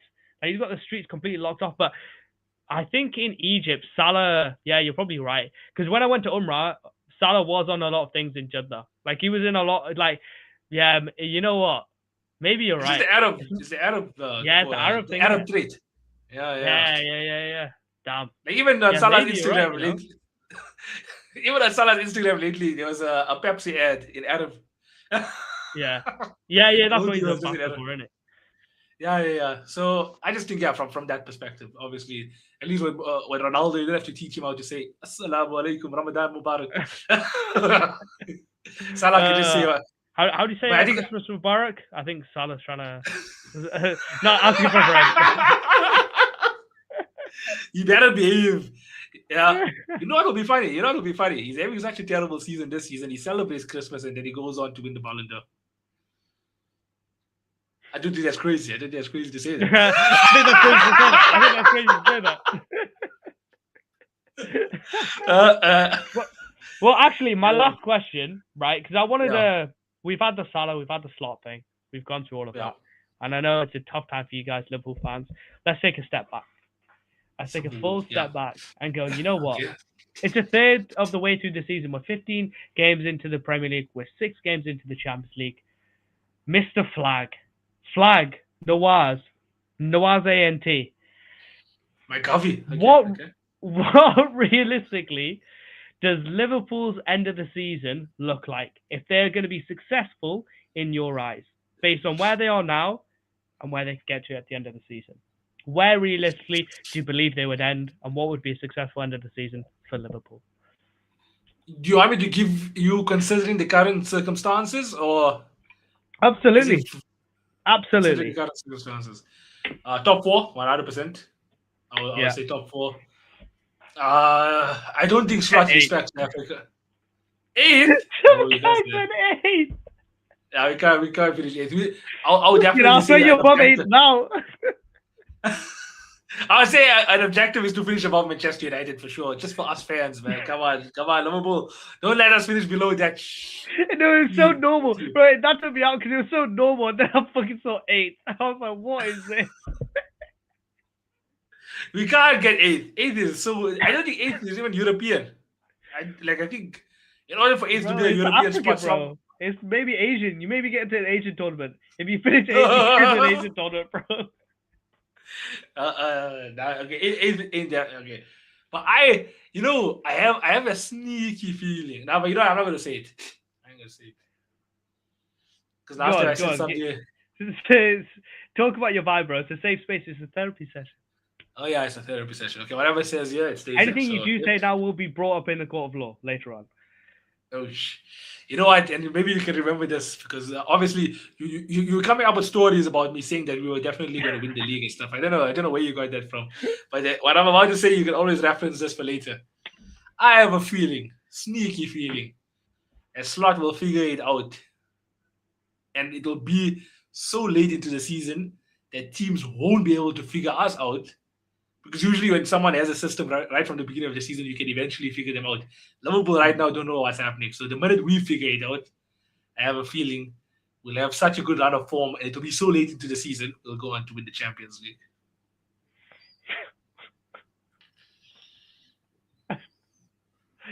I don't think that's crazy. I don't think that's crazy to say that. أعوذ بالله من الشيطان الرجيم.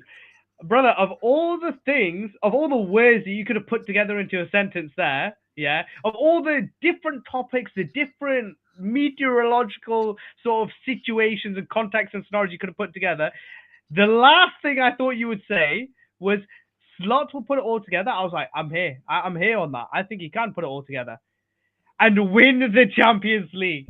Brother, what are you smoking? I don't understand why you, as a Chelsea fan, doesn't believe that. As if you didn't win your first ever. As if you didn't win your first ever Champions League with a manager that came in halfway through the season. Brother, we're different. We're different. You, yeah, only win Champions Leagues in scenarios which are completely bakwas and backward. In the sense of like, and maybe this is a situation. Telling me this season in bakwas and backwards? Yeah, maybe it is. Maybe it is. But like, you're proving my point. You're proving my point. No, when no one expects us to do it, we do it. No, but I still don't expect us to do it. Actually, I won't have that because the only time in 2019 when people didn't think you were going to win it was when you lost 3-0 at Camp Nou. It was not in December based on the way that you were playing. Do you believe you can't even have the facilities to play the football that's good enough for you to win the league, to win the Champions League? Do you genuinely believe that that's a world that exists? I still believe we have a team strong enough to win the league if we go in a good run of form.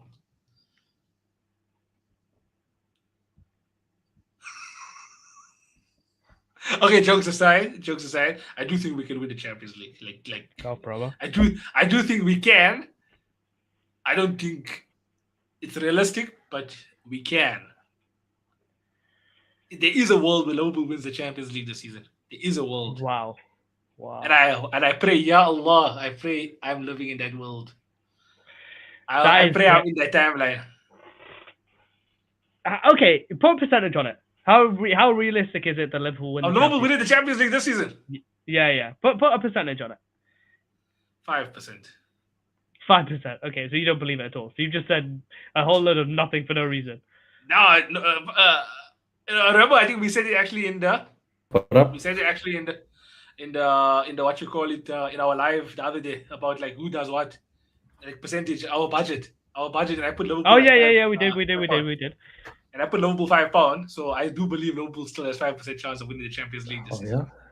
So Nikhil, by the way, I've just asked. £10 fish. Well, that's inflation, bro. It's £1.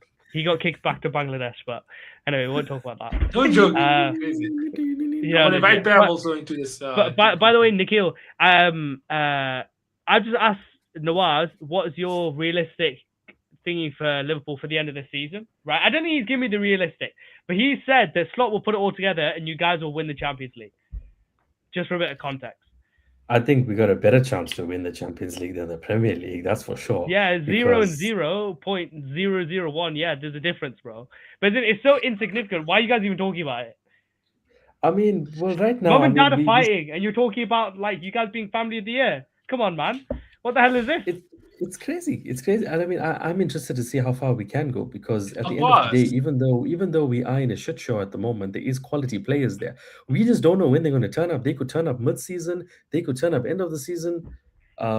It's wild right now. I mean, we didn't think they were going to turn up and get a clean sheet against Inter and break the record, but oh my God, don't Nawaz, yeah, you are sick in the head because you got brothers backing you up, yeah, because you won one game of football. Yeah, you're sick. You can win the Champions League. I never say we're gonna. I never say we're gonna go on an undefeated run from now. I never say we're gonna go on an undefeated run from now. They say we're gonna go on an undefeated run from now, or they say I do believe there's a world where when Slot figures it out, it's gonna be so late into the season that people won't be able to figure it out when the Oh my God. Oh my God! Clip this chat. Yo, is there a chat? Yo, chat. Clip Hey, yo, this. chat. Hey, yo, Clip chat. this. I don't think I'm going Chat, crazy, clip chat. I this. don't think I'm going crazy. What am I hearing, man? What am I actually hearing? I don't think I'm going crazy. In all honesty, I think I'm. But I'm okay, realistic. Nikhil, because Nawaz's obviously got mental problems. I want you to give me. You're supposed to be your, my therapist, and you're saying this. Oh my word! Come on. Yeah, but it's shit. I forgot about that. It's my professional. In my professional opinion, I believe Nawaz has left his brain in a different region, which we will get back to in a short period of time due to technical problems in the geographical nature. Can you give me your realistic ending of Liverpool season if you are to be successful from this point? See, it's that last part that got me. If you are to be successful, because if we are to be Like successful, what's I think- basically what's successful from now? I think Top four, making definitely. Champions League top four. top four for sure. Top four is one of them. Maybe I at think least Slot will swear the trying FA to Cup. get to the quarterfinals or round of 16 in the Champions League, if we can make it around about there, and maybe trying to compete for one of the cups. I don't know what cup are we left in? FA Cup. Everyone's in the FA Cup. Yeah, but You don't does know. Slot Are you in the expect Carabao FA Cup? Cup? Which We was got the one that kicked out. Palace knocked us out in? Yeah, Carabao. Carabao. Carabao. So Oh, you FA lost Cup, it. I think maybe. Oh, yeah. I think if we push, I think that's probably our best chance. Maybe even pushing. Be to get delusional, final FA mate. Cup. Be But delusional. a top four would be considered, I guess, successful now. But then again, from fourth to like 12th is like I don't know how many points. So we could maybe get third, even or fourth. So I think I don't know. That Top would be four like a good quarterfinals. from Is that now. what you're saying then? Top four quarterfinals, maybe I don't know. Try and make a semis, make a final in the FA Cup. I mean, FA Cup if you can, depending who's We there. I can't just know. make finals. We need to be winning these things, man. We need to be winning. Yeah, Can but I- it can depends I how give Slot you- takes it. Because he freaking goes plays kids and then Palace have a freaking free run against us. So Yeah. But that's like a Liverpool thing, isn't it? You guys don't take the domestic cups no, but he seriously, took then it to when you do, another you win. level. I mean, he didn't even put our senior players on the bench. Yeah. Yeah, he was a bit. Yeah, that was insane. Actually, yes, I do remember that. That was kind of insane. was just like, My okay. personal thing for Liverpool, I think you'll make top four. I think Salah will be out the club, and you might get round of 16 in the Champions League. I think if you play anybody serious, there's like you basically got no chance. If you play Arsenal, you lose. If you play Bayern, you lose. If you play Real Madrid, you lose. As much as I hate them, you play Barcelona, you probably lose. But it all depends if Slot can wake It up. just depends what in Liverpool's squad. going to turn up. I mean, you beat Real Madrid, you lose Play to PSV, PSG, you you beat lose. Inter. You How play does it Chelsea, work? you lose. I forgot about Chelsea as well. You play all these teams, you lose. But it depends on if you guys wake up. Wait. To which Skamaka are we losing to? To which, so we beat 3-1 and 3-1 and It's 2-2, pronounced I remember. Tanaka. So we beat you 5-2 in the last two games. I'm talking about I Skamaka. know. Yeah. Skamaka from I'm Atalanta. talking about Skamaka. Yeah, so But we okay, beat you look at this. 5-2 in the last I'm two going to send games. you a link to StreamYard. So you've had 180 minutes to Just beat want us, to and log you've in. only scored 2 goals, and we scored 5. That's really interesting. Wow. It's okay because you're saying now in the Champions League, right? We are going to lose to all these teams, but Liverpool lose to PSV, but then beat Real Madrid and Inter. So I don't know how that. I don't know how Nikhil, that do you works. I don't know how genuinely that works. believe, like, no joke, I, do you I genuinely don't believe believe. if you played I don't Inter in believe a we can 2-game... beat. I don't believe that maybe we can beat these bigger teams, but Liverpool are putting better performances against the bigger teams in the Champions League. But do you think when it really matters, you're going to beat a Real Madrid, you're going to beat an Inter Milan, you're going to beat a PSG, you're going to beat an Arsenal, you're going to beat a Chelsea, you're going to beat a Bayern, you're going to beat a Barcelona? Do you genuinely believe in a two-game what do you call it, leg? You're going to beat A them? leg. For Liverpool right now, with the inconsistency, we can go win at home and then get thrashed away. That's just how it is. I'm just logging in on TikTok quickly. Because you beat PSG last year, but then it showed over 180 minutes. You weren't good enough, and you lost. But not good enough doesn't mean not good. Because we were the only team to take I'm the looking at the penalties. Champions League fixtures now, right? We're seeing for the next group who's playing who. Do you think We you were the beat only team- Newcastle? If you played Newcastle in the Champions League knockouts, do you think you beat them? Well, did we beat them already this season? No, is that how football works? Come on! But then it means the same thing. If you're saying that's how football works, then the teams that beat us can now Yeah, but lose if to I us say as it well. makes sense, if you say it doesn't make any sense, that's literally how gaslighting works. That's Come on, why. bro, It's like- because I'm a Liverpool fan, because then it looks like I'm being biased to my club.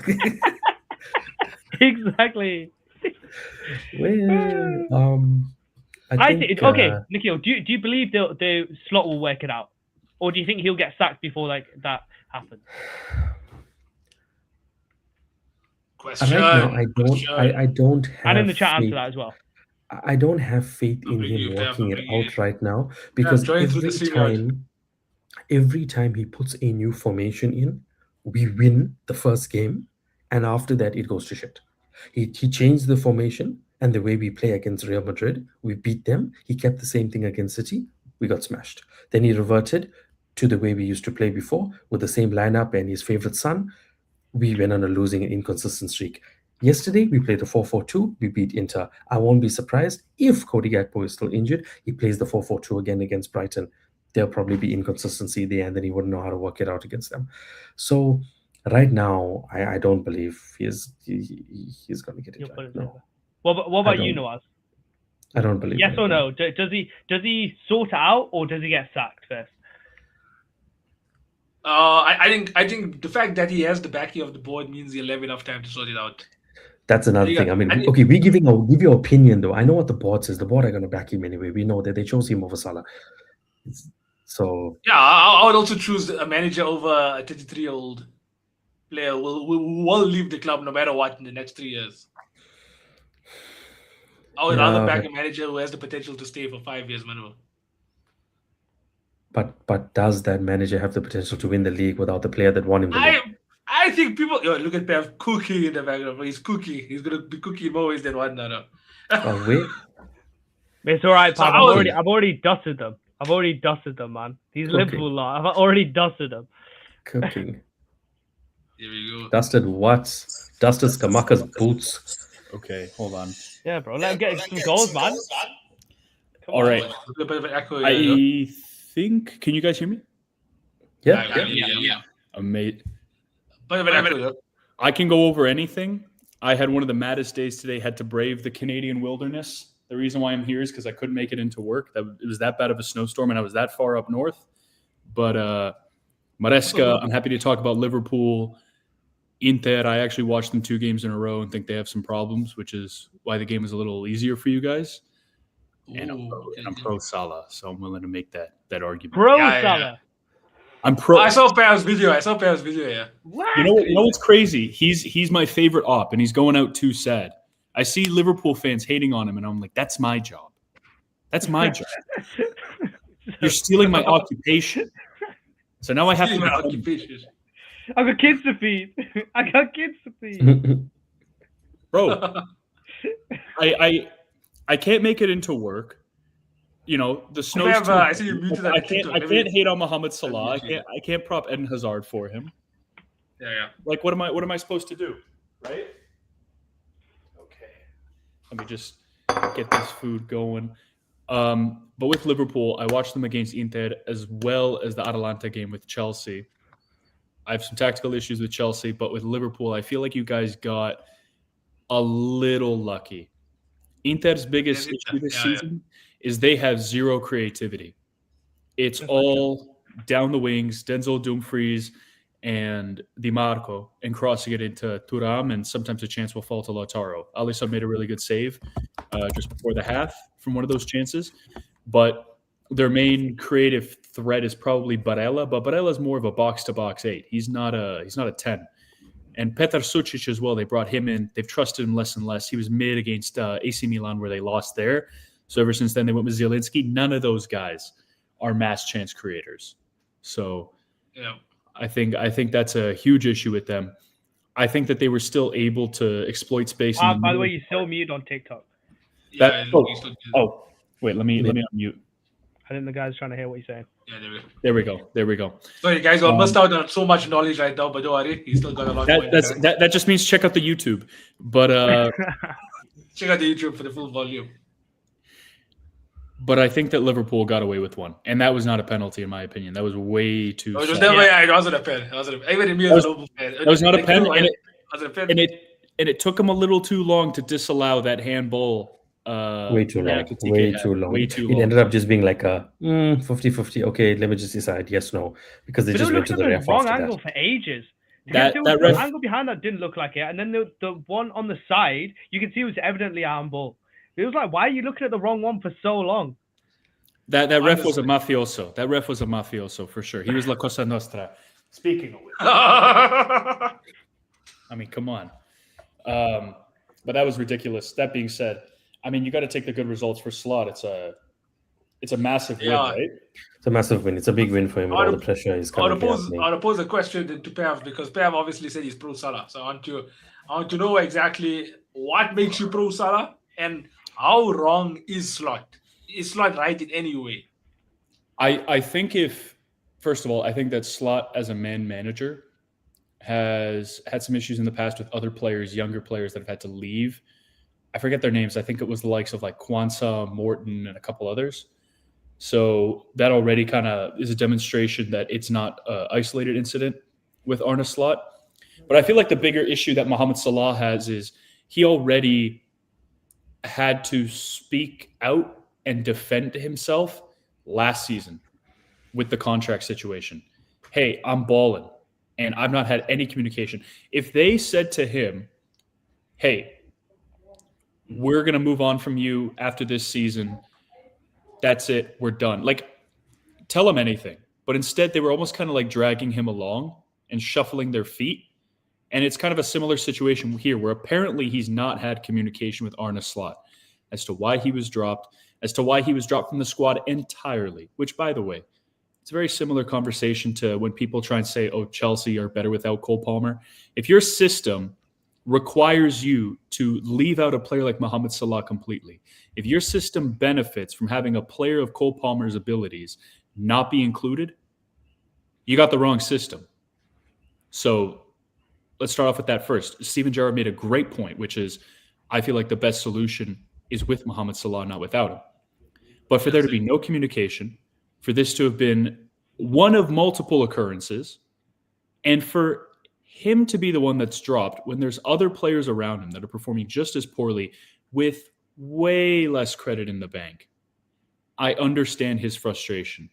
Now, he's a smart guy. He's going to use his circumstances in his favor. Would he have spoke out if Liverpool got that win against Leeds? I don't think so. But guess what? Arne Slot exercised his power. He exercised his authority. And sometimes in this life, you got to exercise yours too. So I back Mohamed Salah. I think that what Carragher said was a complete joke. I think that was Utterly. I think that was an ego-driven, almost megalomaniacal rant in an attempt to create a narrative around Mohamed Salah and try and use Carragher's own like accent, where he's from, claiming my club, even though he grew up as an Everton fan, which I think is hilarious. Trying to make it seem like Mohamed Salah was nothing before Liverpool, even though Liverpool were Manchester United now, before Klopp came in, and then subsequently Salah, who helped elevate them into one of the best clubs in the world, one of the biggest global football brands again. It's just what Carragher did was wrong. Carragher should apologize to that man. And I think that Arne Slot created this situation for himself. He already, him in the hierarchy, took this guy on a ride. They tried it again. Don't be surprised when he speaks out. Yeah, but I think we spoke about it, Hamza and myself also. The fact that he picked and chose this moment just shows, like, that he obviously has his own personal agendas and stuff. I think as a leader of the club, Jamie Carragher was calling him out earlier, saying that he should have spoken.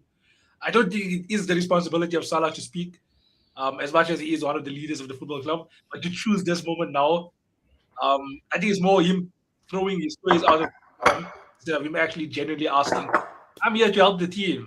I'm here, like, I can help you guys. I think he's here to help the team, but he's here to help the team if he's the one helping the team. Yeah, he's the main guy. Yeah. It's like in the NFL when an NFL wide receiver is complaining on the sidelines. Well, of course he is. You have a better chance of winning the game if you throw the ball to that guy. Yeah, no, fair enough. But I think I spoke to Hamza also, saying that Salah wasn't dropped for someone better or for someone in a similar position. Salah was dropped because okay, you quickly lack it. Salah was dropped because Arne Slot is under pressure and he is trying to figure out a system that can help Liverpool win games again. And I guess having the best player for Liverpool this season so far in Soboslai being at the I'm sorry, we all know Soboslai has been Liverpool's best player. No, I read the comment. It was so nonsense. Oh, of course. Okay. No, I was just saying. So what's Soboslai being that right attacking midfielder instead of Salah, and Slot almost changing up the system to accommodate for an extra midfielder instead of having, another striker or having a winger there. Salah wasn't dropped because of you're not performing. It's more Slot. Okay, might be a combination, but it's more Slot trying to figure out a new system, and Salah just wasn't in there. I think Salah can actually be in this new system, this current one, the one against Inter, as a right striker. I think even feeding off what Pav said, it was, I think the point from Salah is being that high and such a high performer for so many years for Liverpool, and then you realize that you're still not winning, even with him being on the bench. And as I said, if we won that Leeds game, it's a different story. But him knowing the amount of success he has, and especially what he did last season, I mean, you remember how excited this man was to win the league, as he said, without Klopp, without Mane, without Bobby. He said it in his interview. So he wanted to prove that he could also do it without having all of them there as well, and that whole front three. Now that the fact that he's done it, and now we are not winning and he's still on the bench for 3 games in a row. I don't agree, obviously, with the way he came out and communicated this. But Arne Slot, I feel, has a bigger problem than just Salah. I believe that there are other players within the club that are also having issues, but Salah maybe just had the balls to speak out because he feels that he has enough credit and has done enough for the club, so he can do that now and be like, hey, don't forget everything I've done. There are worse players than me, like Konate, who literally still plays. Is that maybe because Liverpool don't have enough depth in the squad, so he still has to play in and out every week? If we had more depth, does he still play? The likes of how the person who I feel maybe should have opened his mouth is Chiesa. Saves the man his job versus Sunderland, and then after that plays 0 minutes the next game. If anyone should have spoken, I think it is Chiesa that should have said something. But you look at it, I think there's more people that are unhappy apart from Salah. But because of Salah's ego and what he's done and been that important for Liverpool, he's like, don't forget who I am. Liverpool's issues are also, it's the build-up structure and it's the defensive structure. Neither of those things have to do with Mohamed Salah. If anything, part of the reason why his dribbling has been so poor is because he's getting the ball out wide. Yeah, it's not when he's moving inside. And even when I'm watching the game yesterday, I'm thinking to myself, like, the midfield dynamics are screwed. Gravenberch and McAllister, unless you have Szoboszlai with them, are not combative enough.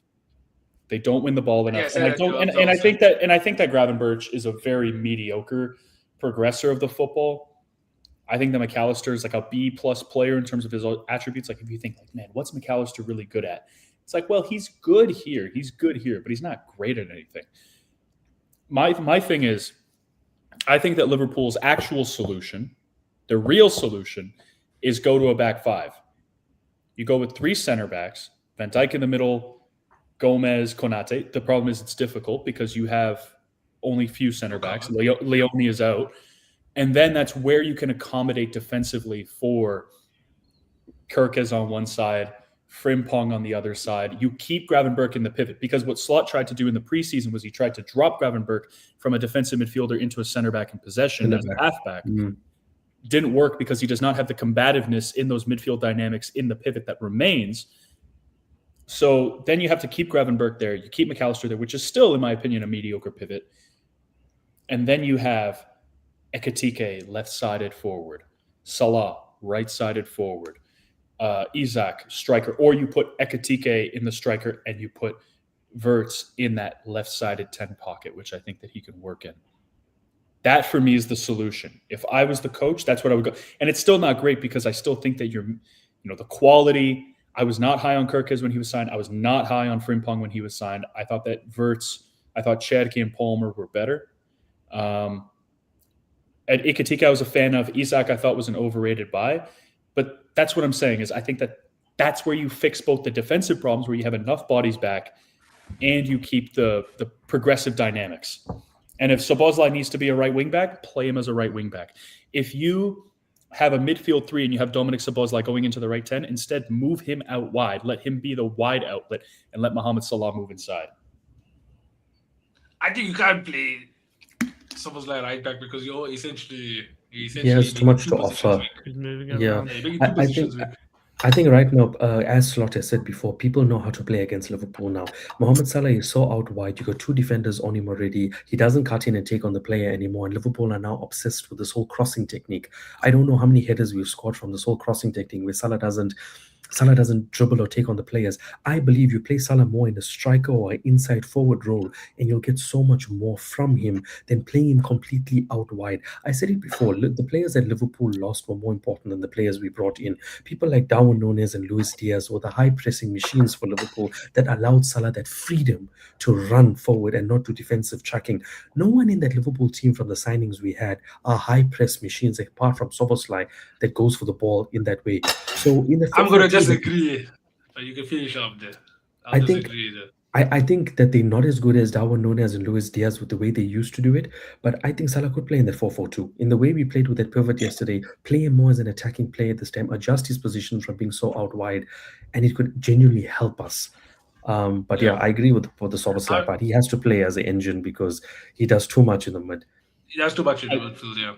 No, but sorry, Prem, I was just gonna say, like, I think Liverpool this season, because I'm gonna respond to Nikhil because it's something you mentioned also about Liverpool signings not really kicking off this season. We need to have patience, first of all. I was telling Hamza also that we are only 15 games in the league and obviously not even out of the group stages. And Liverpool this season, they definitely have better players than last season. People are forgetting just because of how good Luis Diaz has been this season, how terrible he was at the back end of his Liverpool career last season. As much as he had his best goal scoring form, people are forgetting that when he came to like the season prior when we were in title races, this guy wasn't the most clinical. There was that one-on-one against Manchester City at Anfield or the Etihad where he absolutely puts it wide.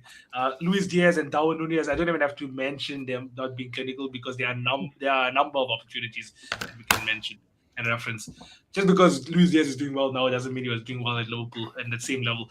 But Liverpool this season, I think we just need to figure out how to play all of these players together. And I feel like this 4-4-2 diamond is definitely the best option. I was telling Hamza, if Slot was willing to rotate between Ekitike and Isak, it means he can still use that. He can still do that same mentality. Have Salah as the right striker, have Isak or Ekitike as the left striker.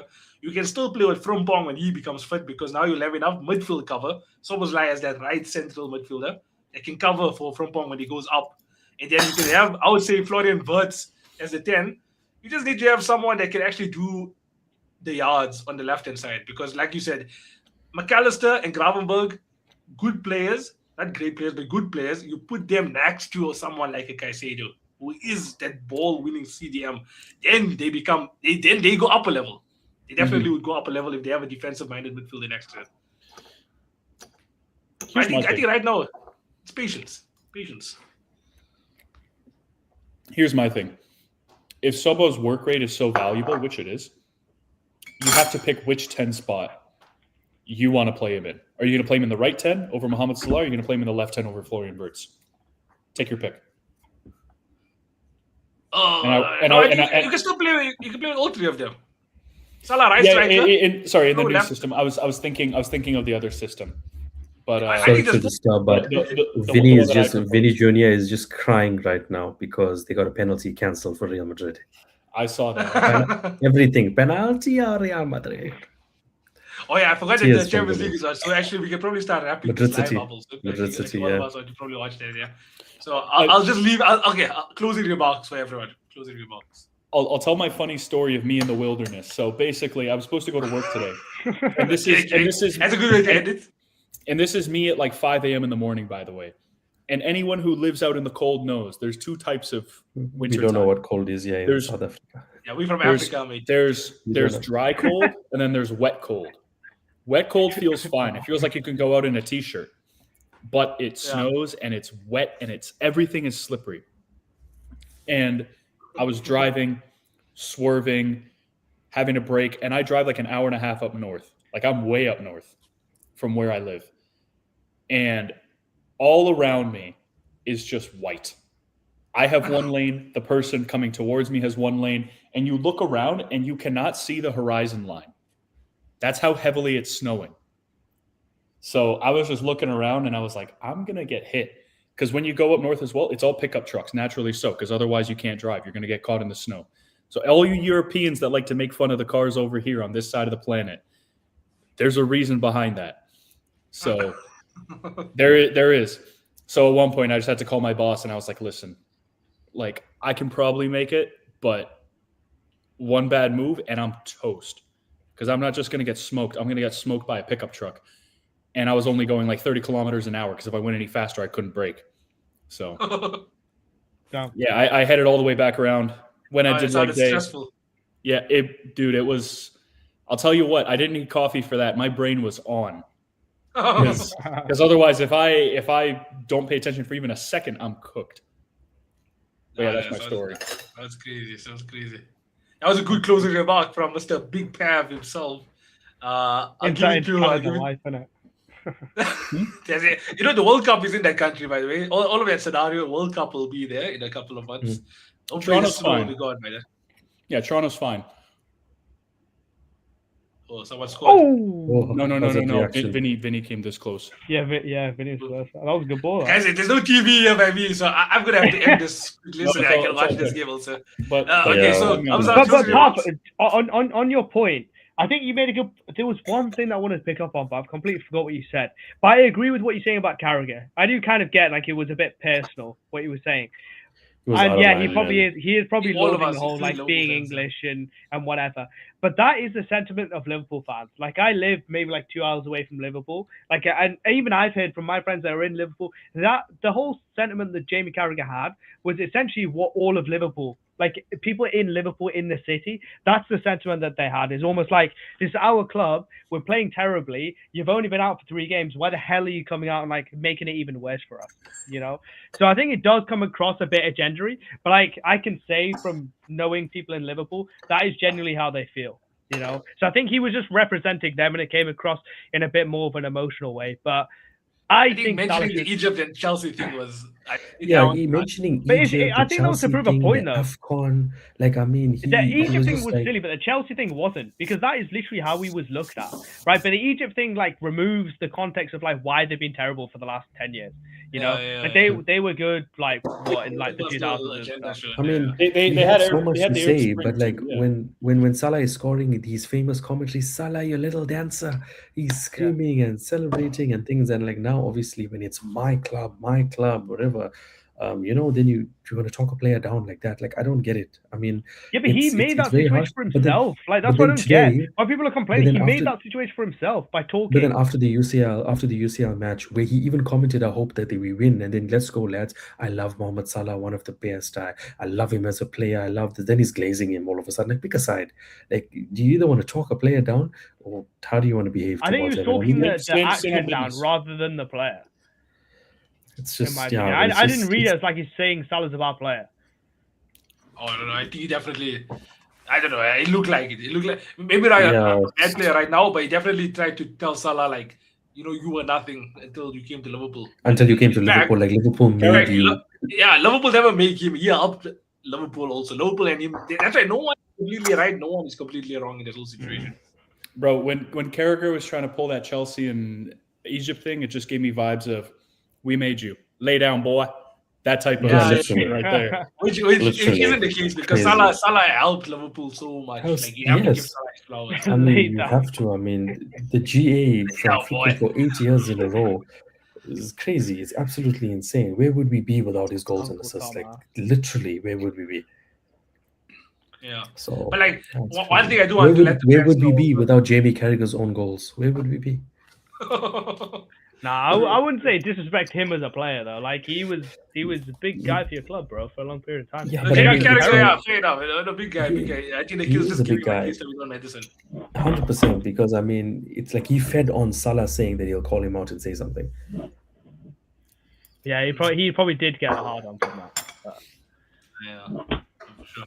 Boys, this was a lovely stream as always. I think we maintained a healthy number of 35 to 40. It kept on staying there for a while, so that's very good. I'm very interested to see the stats for this one.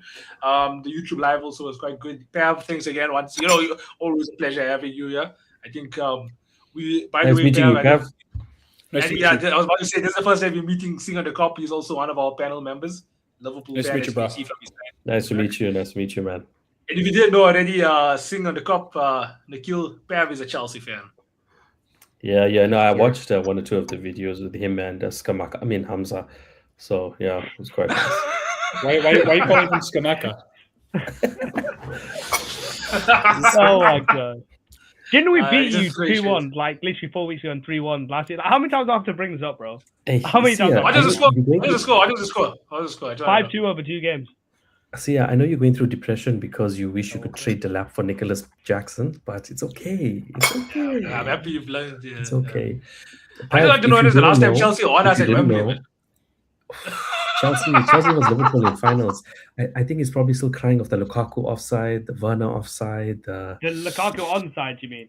The Lukaku onside. Oh, okay. Yeah. Just VAR, Will we correct. take those? It's alright, lads. It's alright. I can't say anything to you because you're Liverpool. You know what I mean? You won more Champions Leagues than us. I can't say anything. I mean, we've won more Premier Leagues than you. Yeah, we Bring won out more your Premier 5 Leagues than you. Premier Leagues, bro. Bring out your 5 Premier Leagues. Well, so that means you're the only team in the Bring world out to your win the Club 15-goal World Cup. season, bro. Every time we've got Guys. 90 points, we've won the league. You lot little We- cocks, bro. we- You get we made 98 two points, you don't win the It's league. not our Cuck. fault. You lot are cocks, we- bro. Campaigns, Get in that chair. Get in that chair in the hotel room. We have 2 campaigns that have more points than your highest ever point tally.